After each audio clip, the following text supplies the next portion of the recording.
Welcome to my channel. আমার চ্যানেলে আপনাদের স্বাগতম। বন্ধুরা সবাই ভালো আছেন তো? চলে আসছি আর একটা নতুন রেসিপি নিয়ে। এই পিঠা বানানোর জন্য এখানে আমি একটা নারকেল কুড়ে নিয়েছি, আর এর মধ্যে দিচ্ছি 100 গ্রাম গুড়, আর দিচ্ছি 75 গ্রাম চিনি। এবার আমি এগুলি মেখে নিব। এইরকম ডলে ডলে মাখবো। এই যে দেখুন, মাখা হয়ে গেছে। এগুলি আধা ঘন্টা রেস্টে রেখে দেব। আর এর সঙ্গে আমি 3 চামচ সুজি ভিজিয়ে রেখেছি।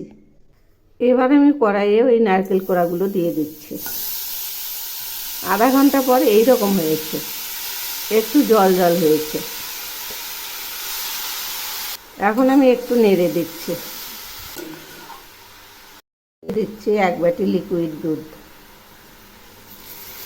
আর সেই সঙ্গে দিচ্ছে ভিজিয়ে রাখা সুজিগুলো। এগুলি অনেকটাই ফুলে উঠেছে। এবার আমি একটু নেড়ে দিচ্ছি। এখন আমি এইরকম ঘন ঘনই নাড়তে থাকবো। এই পিঠার পুরটা যদি দুধ আর সুজি দিয়ে করা যায় তাহলে খুবই টেস্টি হয়। এই পুরটা একদম নারকেলের নাড়ুর মতো হবে। মোটামুটি জলটা শুকিয়ে আসছে। এই যে দেখুন, অনেকটাই মাখা মাখা হয়ে আসছে। আর একটু জল শুকোবে। এই পুরগুলো থেকে দারুণ একটা ফ্লেভার বেরিয়েছে, মানে নারকেলের নাড়ুর মতো। এখন এগুলি প্রায় হয়েই আসছে। আর পুরটা সাধারণত এইরকম একটু নরমই ভালো। আমি নারকেলের নাড়ুর মতন অতটা শক্ত করব না। এই যে দেখুন, পুরটা এইরকম হয়েছে, আঠালো আঠালো। এবার আমি এগুলি নামিয়ে নিচ্ছি। এখন আমি এখানে হাফ কৌটা গোবিন্দভোগ চাল ভিজিয়ে রেখেছি আধা ঘন্টা আগে। এবার এর মধ্যে আমি 50 গ্রাম চিনি দিয়ে দিচ্ছি। এগুলি এখন মিক্সিতে পেস্ট করে নেব। এখন আমি এই পেস্টগুলো ঢেলে নিচ্ছি। এই যে দেখুন কতটা হয়েছে, আর এই রকম পাতলা হয়েছে। এর মধ্যে আমি একটু জল দিয়েছি। এই যে এই রকম পাতলা হয়েছে। ব্যাটারটা এইরকমই হবে, আর পাতলা করব না।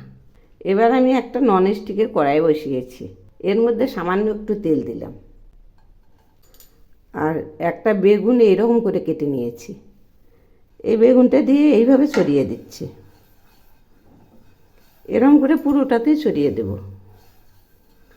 ছড়ানো হয়ে গেছে।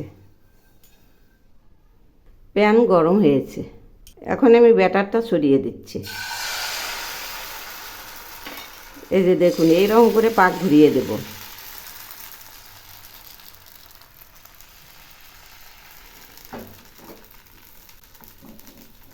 এবার আমি ওই নারকেলের পুরটা দিয়ে নিচ্ছি। এরকম লম্বা করে দিলাম। এখন আমি পেঁচিয়ে দেব। এই যে দেখুন, একদম পারফেক্ট হয়েছে। এই যে এইরকম করে পেঁচিয়ে দেব। দেখুন না কত সুন্দর হয়েছে।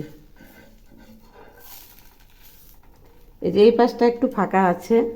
এখন আমি এর মধ্যে সামান্য একটু ব্যাটার দিলাম, তাহলে একদম আটকে যাবে। এবার উল্টে দিচ্ছি। এই যে দেখুন কত সুন্দর হয়েছে। আরও কিছুক্ষণ হবে। আবারও একটু উল্টে দিচ্ছি। এবার আমি হাত দিয়ে উল্টে দিলাম। দেখুন না কত সুন্দর হয়েছে। আবারও একটু উল্টে দিচ্ছি। এরকম ঘন ঘন উল্টে পাল্টে দেব। ভাজা হয়ে গেছে। এখন আমি নামিয়ে নিচ্ছি। এই যে দেখুন এইরকম হয়েছে। এভাবে আমি সবগুলো ভেজে নেব। পিঠাগুলো সব ভেজে নামিয়েছি। দেখুন না কত সুন্দর হয়েছে। এভাবে একবার বানিয়ে খেয়ে দেখবেন, অসাধারণ টেস্ট। একবার খেলে ভুলতেই পারবেন না, এত টেস্টি।